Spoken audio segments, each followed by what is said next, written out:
pasteur Maurice choisi. Et on va chanter avec nous deux couplets dans le numéro 69, Français des gens d'espérance, brisant ses liens funèbres. Alléluia. Christ est sorti des ténèbres. Le ciel, la terre ont chanté, alléluia. Jésus est ressuscité. Brisant ses liens funèbres. Alléluia. Christ est sorti des ténèbres. Alléluia.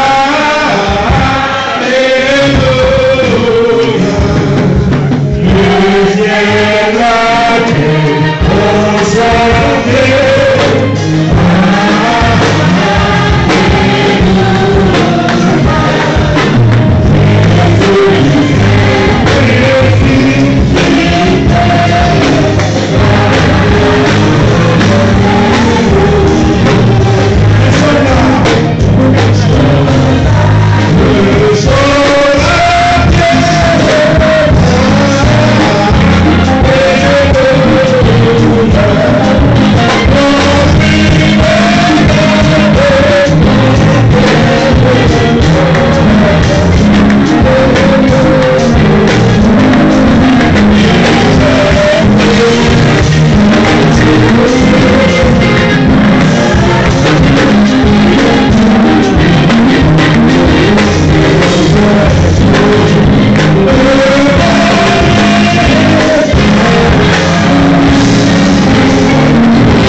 Matthieu chapitre 28, verset 1 à 10. Que tout le monde se mette debout, s'il vous plaît. Stand up, please. Après le sabbat, à l'aube du premier jour de la semaine, Marie de Magdala et l'autre Marie allaient voir le sépulcre. Et voici, il y a un grand tremblement de terre, car un ange du Seigneur descendit du ciel, vint rouler la pierre et s'assit dessus. Son aspect était comme l'éclair et son vêtement blanc comme la neige. Les gardes tremblèrent de peur et devinrent comme morts. Mais l'ange prit la parole et dit aux femmes, pour vous, ne craignez pas, car je sais que vous cherchez Jésus qui a été crucifié. Il n'est pas ici, il est ressuscité comme il l'avait dit. Venez, voyez le lieu où il était couché. Et allez promptement dire à ses disciples qu'il est ressuscité des morts. Et voici, il vous précède en Galilée. C'est là que vous le verrez. Voici, c'est là que vous le verrez. Voici, je vous le dis. Elles s'éloignèrent promptement du sépulcre avec crainte et avec une grande joie, et elles coururent porter la nouvelle aux disciples. Et voici, Jésus vint à leur rencontre et dit, je vous salue. Elles s'approchèrent pour saisir ses pieds, et elles l'adorèrent. Alors Jésus dit, ne craignez pas. Allez dire à mes frères de se rendre en Galilée. C'est là qu'ils me verront. Amen. Vous pouvez vous asseoir. Merci Seigneur pour ta pour pas jamais quitter nos soeurs. Et dans le moment ça, Seigneur, nous invité pour que présence sous dans l'église Ebenezer. Surtout sur moi-même qui est porte-parole après-midi, permet que le puissant Saint-Esprit capable dans la vie. Moi. Je te demande au nom de Jésus de Nazareth de venir à l'assemblée et de leur permettre de se concentrer avec moi sur tes paroles. Bénis les prédicateurs qui sont là aussi, Seigneur. Te demandons de bénir leurs femmes et leurs enfants. Seigneur, regarde dans l'assemblée et protège et ne punis pas. Sanctifie-nous par ta parole et la parole est la vérité. Au nom de Jésus qui vit et qui règne au siècle des siècles. Amen. La paix de Dieu soit sur vous tous. Amen. À chaque fois, chaque année, on parle de la résurrection de Jésus. Plusieurs d'entre les pasteurs et les prédicateurs ont fait tellement de recherches. Ils ont tellement parcouru la Bible pour chercher des mots réellement convaincants et afin de vous montrer comment Jésus, durant sa vie terrestre, avait souffert la croix, ou bien ils ont cherché à travers les versets comment persuader les gens que Jésus-Christ est ressuscité. La paix de Dieu soit sur vous tous.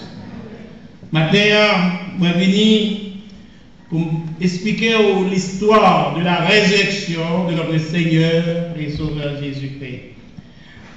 L'Église remet entendre l'histoire de la Bible. L'histoire de la Bible est convaincante. L'histoire de la Bible les ouvrit les oreilles nous, les ouvrit l'esprit nous. L'histoire de la Bible, son histoire vraie. Et nous bénit le nom de l'Éternel dès qu'il bat dans la Bible. Amen. Je dois vous dire, mes frères et mes sœurs, depuis la Genèse jusqu'à l'arrivée dans Lévitique, chapitre 23, verset 10-12, quand on demandait au sacrificateur le jour de la boisson pour montrer la gerbe, pour secouer devant l'Éternel, parce qu'on annonce une chose nouvelle. On annonce déjà que Jésus-Christ, le divin sauveur, va être ressuscité. Depuis dans l'Ancien Temps, on parle de Jésus-Christ et l'apôtre Pierre dit comme ça, les prophètes, ils ont jeté, ils ont pris tout le temps pour examiner point par point la venue même de notre Seigneur et Sauveur Jésus-Christ. Et nous autres chrétiens, disciples de Jésus-Christ, après avoir accepté le Seigneur comme notre Sauveur et Seigneur, nous toujours plongés regardons dans des discussions ou bien dans des recherches surtout et aller faire des discussions à travers cet homme qu'on appelle Jésus-Christ. Et parfois, des discussions qu'on fait, des fois, il y a oiseuses, des fois, tout, il y a égaré nous bien loin, parce que les choses secrètes sont à Dieu. À propos de Amen tout ça? Les choses secrètes sont à Dieu. Il y a un peu de bagaille, on doit dire quel que soit ça qui passé, on parle de Victor Hugo, on parle de Descartes, on parle des hommes français, tout ça c'est Jean Brett. La paix de Dieu soit sur vous tous. Un seul nom, un seul homme qu'on connaît, c'est Jésus-Christ. Et il y a de salut, l'apôtre, excusez-moi, l'évangéliste Luc écrit dans Luc chapitre 4, verset 12, il n'y a de salut en aucun autre. Il y a sur la terre aucun autre nom qui a été donné, à savoir qui est Jésus-Christ. Même si les hommes plongés dans leur connaissance, étudier toute qualité de livres, frères et sœurs, et dire, quel que soit ça, il n'y a pas qu'à percevoir la pensée de Dieu.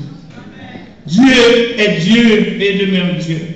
C'est pourquoi Jésus, en regardant les disciples juste avant sa mort, dans Jean chapitre 14, verset 6, il dit, je suis le chemin, la vérité et la vie. Nul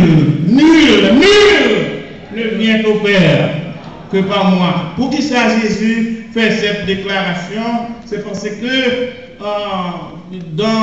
avant Jésus, il y avait de grands hommes d'État, il y avait de grands prophètes, il y avait aussi Mohamed, il y avait, après Jésus, il y avait Mohamed, mais avant Jésus-Christ, il y a une série de connaissances grecques qui étaient faufilées, et les Romains ont fait la pluie et le beau temps sur